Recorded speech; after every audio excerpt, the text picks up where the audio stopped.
The beggar at the beautiful gate. The sun was rising over Jerusalem, and the golden rays touched the temple's grand gates. Among them stood one in particular, the beautiful gate, a place of splendor where worshippers entered to lift their prayers to God.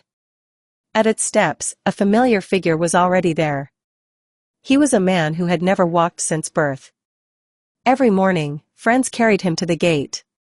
He would stretch out his hand, hoping for coins, his eyes tired from years of disappointment. Though the gate was called beautiful, his life felt anything but.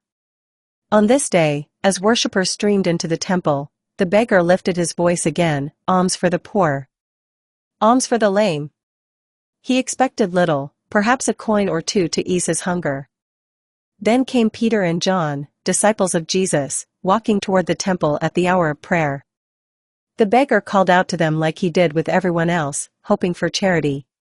But Peter stopped and looked straight at him. "Look at us," Peter said. The beggar lifted his head, hope rising. Maybe they would give him something more generous than most. But Peter's words were not what he expected. "Silver and gold I do not have, but what I do have I give you. In the name of Jesus Christ of Nazareth, rise up and walk."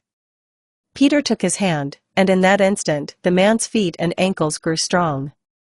Strength rushed into his bones. For the first time in his life, he stood upright. He leapt. He shouted. He praised God with tears streaming down his face. The worshippers in the temple turned in amazement. They recognized him, the lame beggar who had sat at the beautiful gate for years. Yet here he was, walking, running, and rejoicing. And all of it had happened through the power of prayer and faith in the name of Jesus.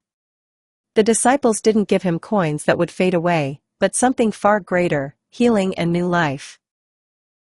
The man received more than he asked for, because the prayer of faith unlocked heaven's power. From that day, the beautiful gate was more than a doorway of stone, it became a testimony of God's power through prayer, faith, and the name of Jesus. Sparkle's lesson: when prayer is joined with faith in Jesus, it brings transformation. Sometimes God doesn't give us what we ask for, but what we truly need: healing, hope, and new life. Like, share, follow and comment for more.